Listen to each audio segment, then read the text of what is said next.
It is therefore my pleasure to announce that the first winner of this award is Dr. Mark Widdowson, a TSTA in psychotherapy, who is receiving the award for his research into the effectiveness of transactional analysis psychotherapy using case study methodology, and whose excellent research, infectious enthusiasm, and tireless work in the TA community are evident to all of us who know him. Mark, can I please call on you to receive this award?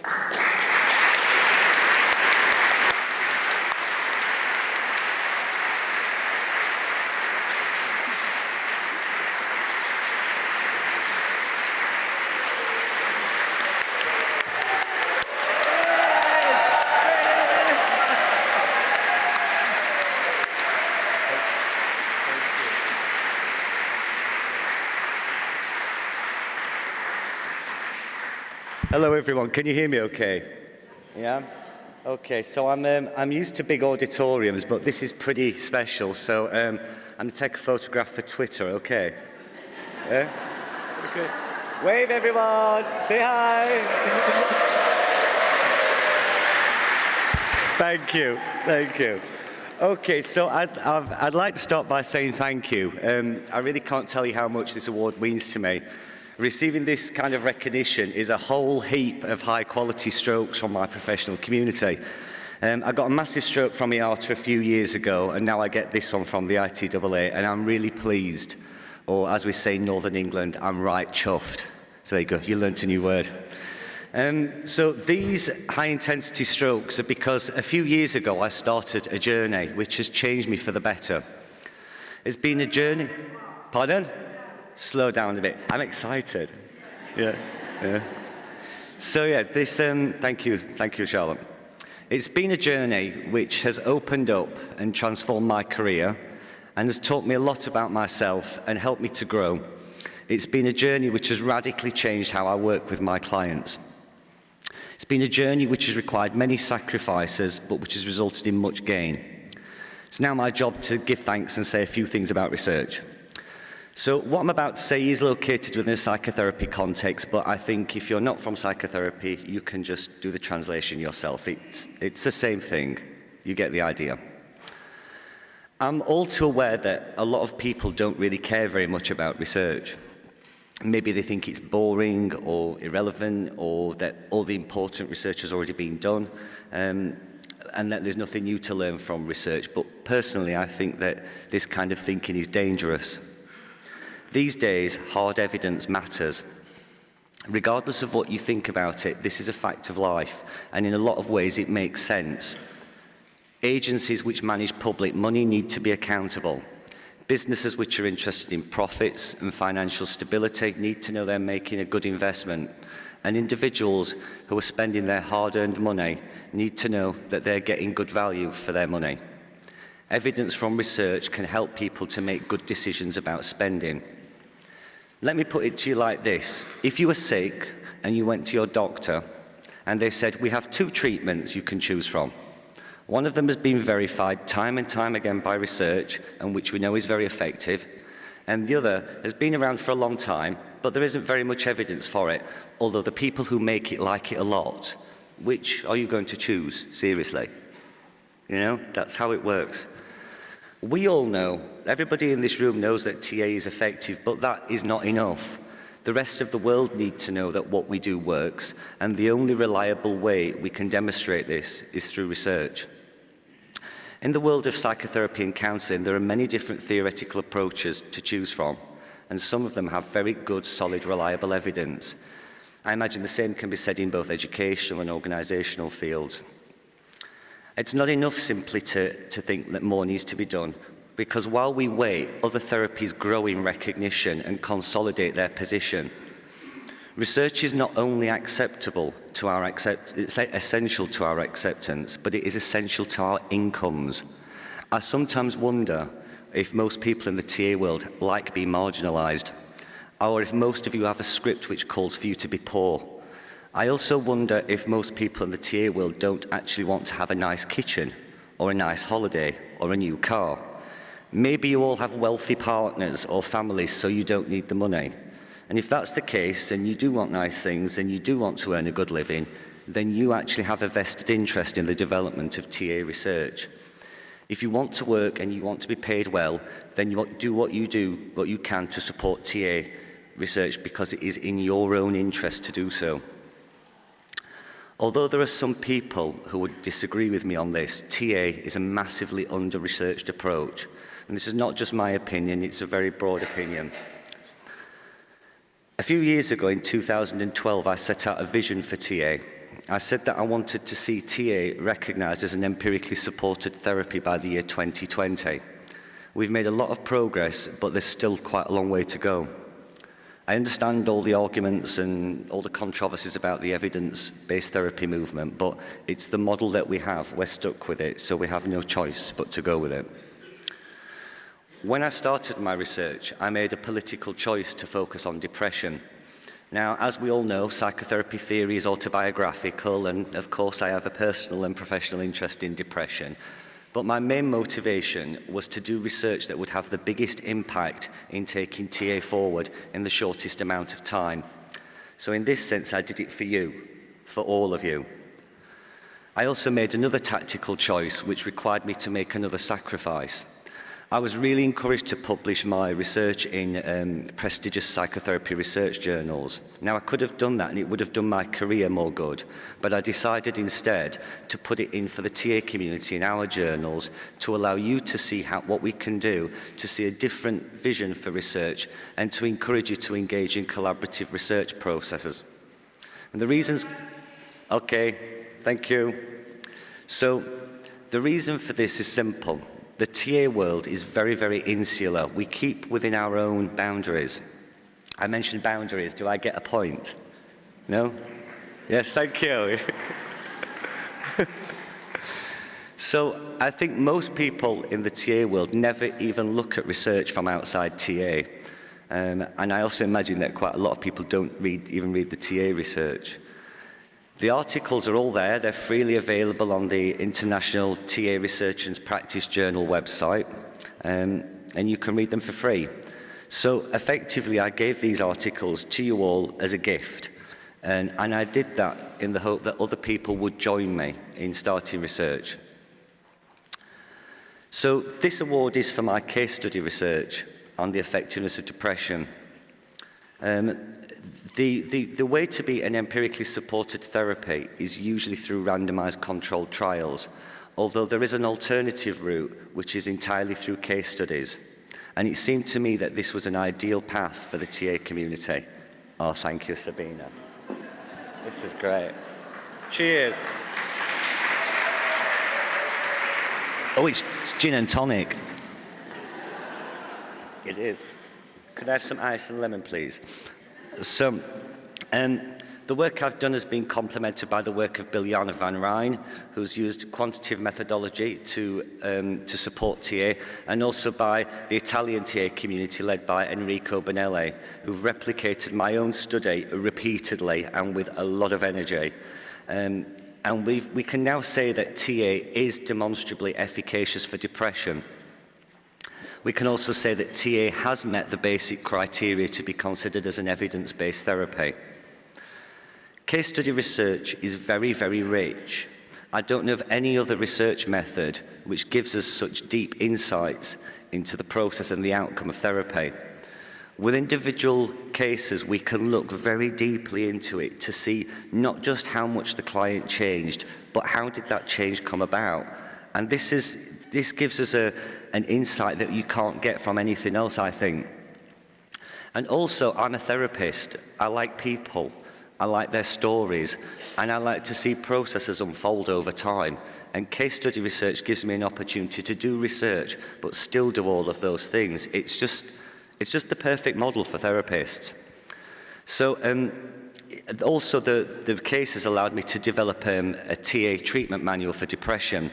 If you haven't read it, then please do so, preferably very soon, because I'm having a new kitchen fitted next week.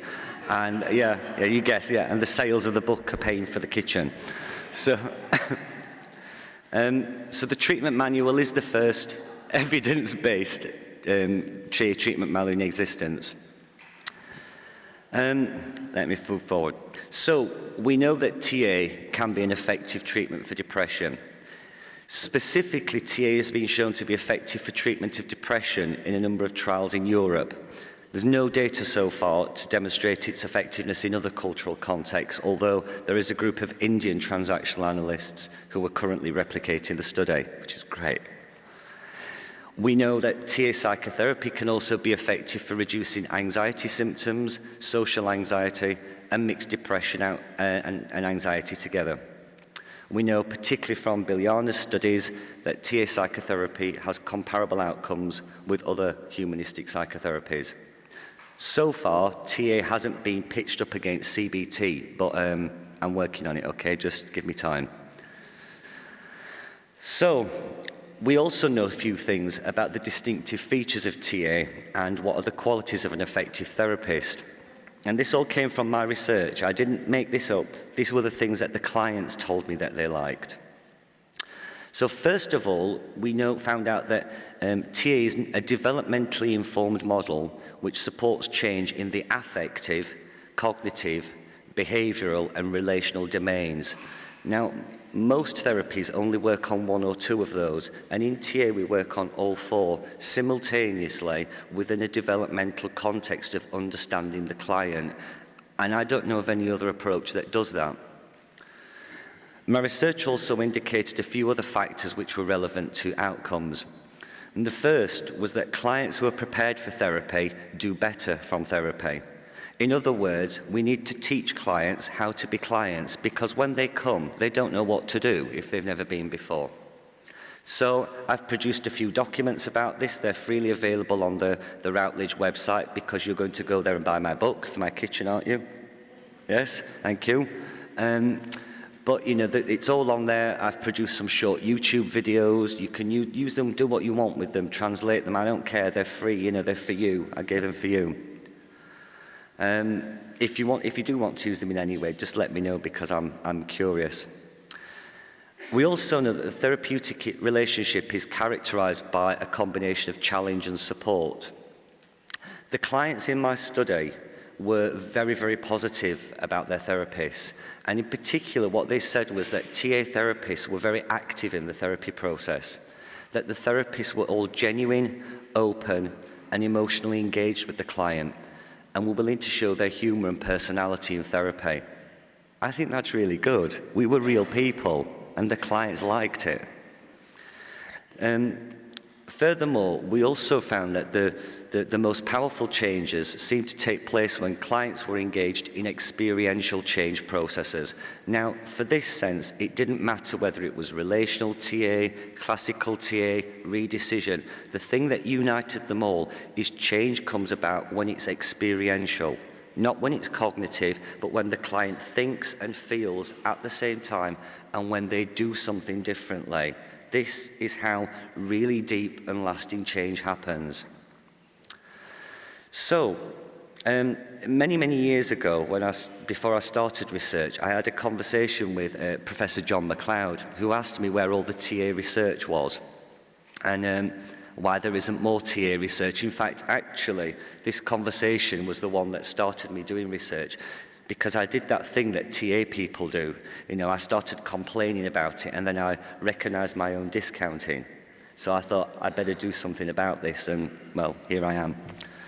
So John asked me, you know, where is all the TA research? And I do have a few ideas about this. Now, I realize that many of you here did research methods at university. Is that right? Yeah?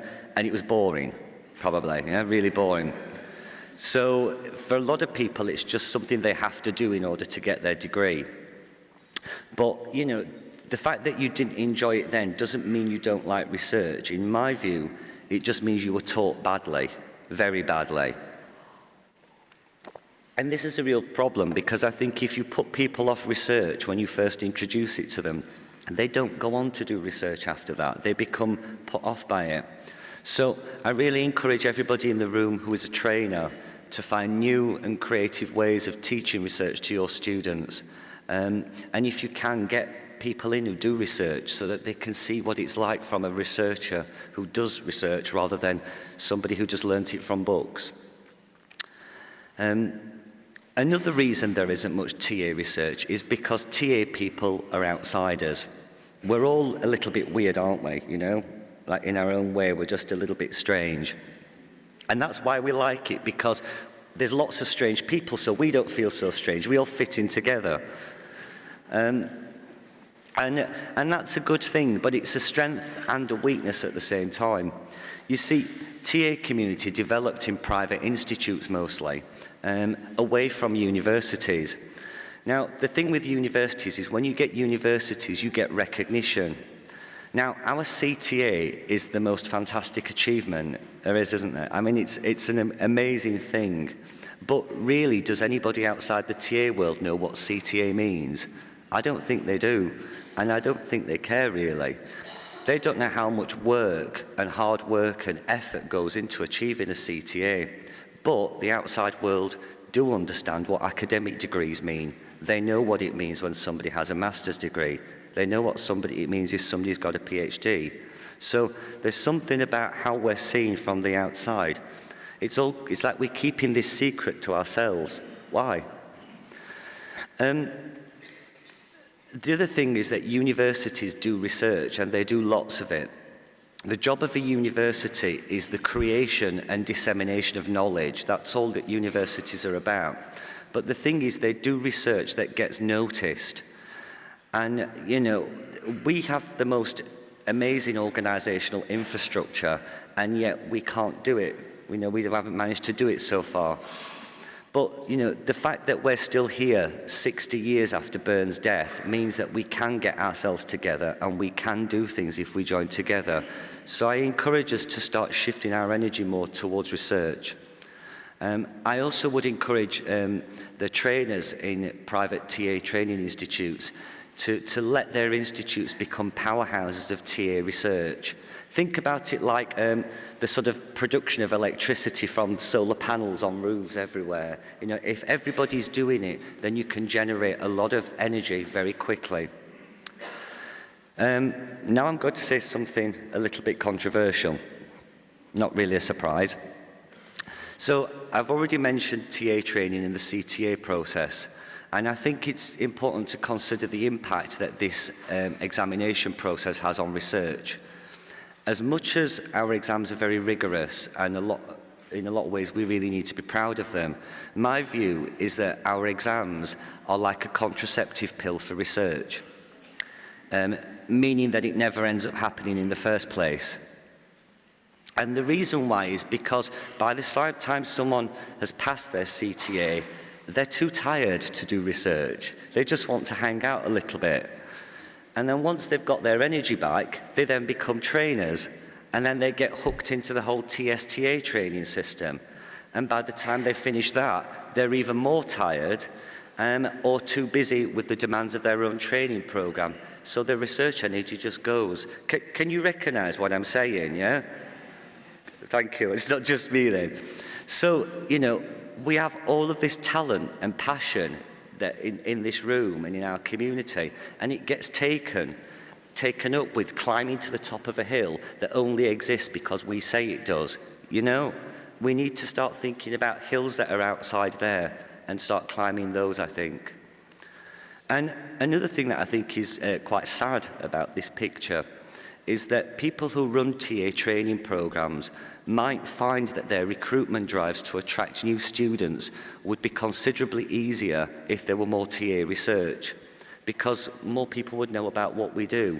So, you know, it's like, it says it's in your interest to do more research. It's not just for a few people. The more people that do research, the better we will all be. The better off we will be. And we will all have a new kitchen and a nice holiday and a new car and all of these lovely things that we want to have. So, although I'm receiving this award, which is really, I mean, look at this. This is going to look really good on my wall. Thank you. But, you know, I didn't do this on my own, and I want to really say this. Research is a lonely business, especially when you're part of a community which often doesn't seem to value research. but it never happens in a vacuum. Research is never just done by one person. There are always people in the background who contributed in lots of different ways, and you know, I want to thank them. Now, I realised I'm likely to sound like an actor at a Hollywood award ceremony, so I'll try to keep it simple. There are 3 people, though, who I want to start off by acknowledging because they started me in TA. So these people are Keith Tudor, Adrienne Lee, and Ian Stewart. Can we, thank you.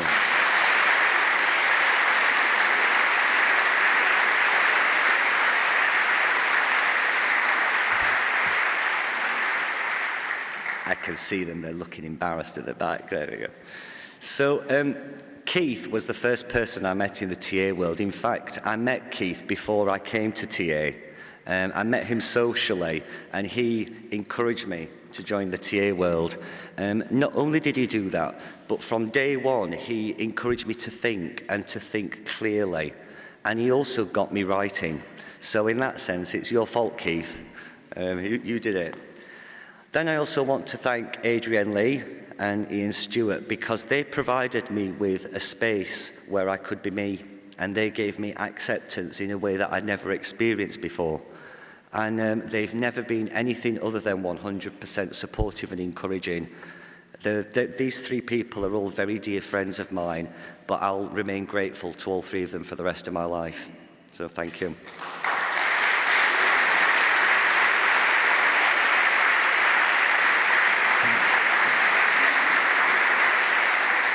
I'm not going to cry, honest. The other people who helped me specifically with my research are Professor John MacLeod, who triggered my research career. And the next one is Professor Sue Wheeler from the University of Leicester, both of whom were incredibly rigorous and supportive all the time I was doing my doctoral research, and they really taught me what it means to be a researcher. They're both incredible people. They're not part of the TA world, but they have supported us more than you will realise by helping me to become a researcher.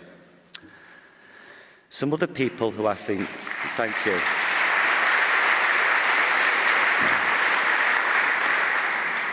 I'd also like to thank the therapists and clients who participated in my research. They were unbelievably generous. They opened up what is one of the most private spaces ever, and they let me into it. They let me into it, to look into it, to study it, to tear it apart in detail. And I think that we owe a lot of thanks to their generosity, because I couldn't have done it without them. Without these therapists and clients, there would be no data. I want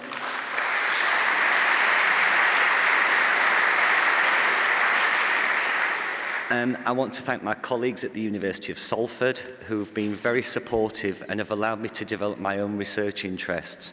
And they are 100% behind me, and they keep stretching me and pushing me further. They have faith in me, and it seems that they know far better about my own potential than I do. And last but not least, there's my family and friends, and of course my partner Philip. They've all encouraged me, and even though they thought I was a bit mad for starting my research in the first place, they've all been encouraging because they knew it was what I wanted to do, and because I was passionate about it. And Philip in particular has ensured that I'm nourished and cared for both practically and emotionally, and he also ensures that I have a lot of fun and laughter in my life. So thank you, Philip, for helping me to keep it real.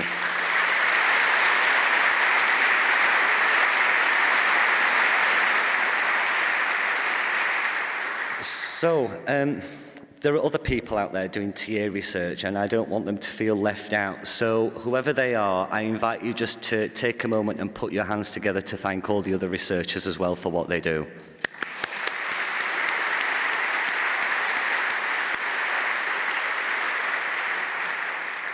So, I'm almost finished, okay? So, a major problem the research community faces is funding. Since the financial crash, research funding for psychotherapy has dried up to almost nothing.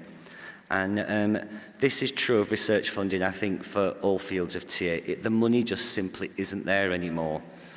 The main researchers of the TA world are associated with universities in one way or another, and universities are pressurising academic staff to conduct research which attracts funding. Although the university have been very supportive of me, they're now starting to go, okay, show us the money. So it's there.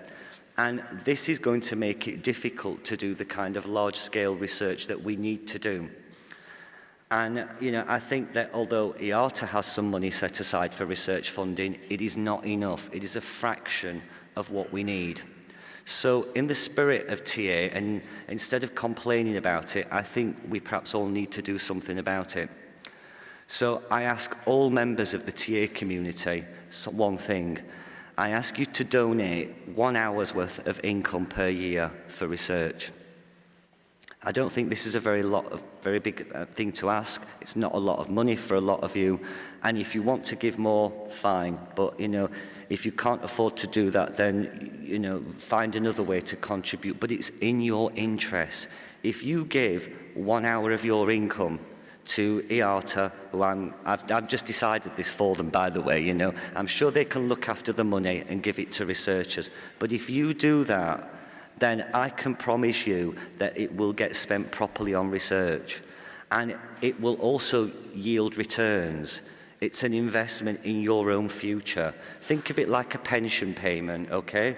So you put a little money in and you'll get a lot out, because we will do research and we will secure your futures for you. So if you can't afford to do it, then that's fine. I know not everybody has money, so there are other ways you can contribute. You can give time.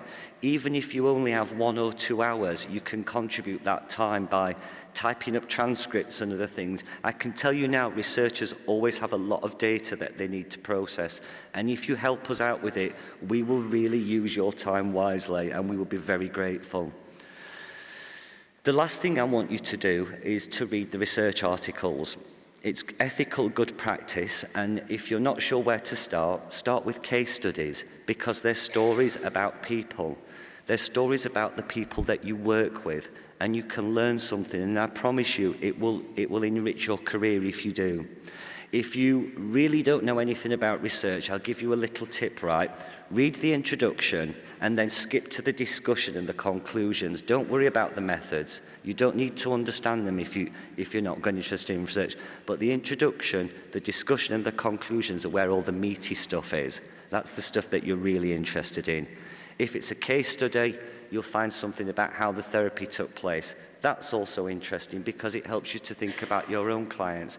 And you never know, you might find a little piece of gold within them that helps you get over a problem or a sticking point that you have with one of your clients. So finally, last few words, I just want to say thank you to all of you again for this honour. And I give you my word, I really do promise all of you, I will keep on doing what I can to ensure that TA gets the recognition it rightly deserves. Thank you.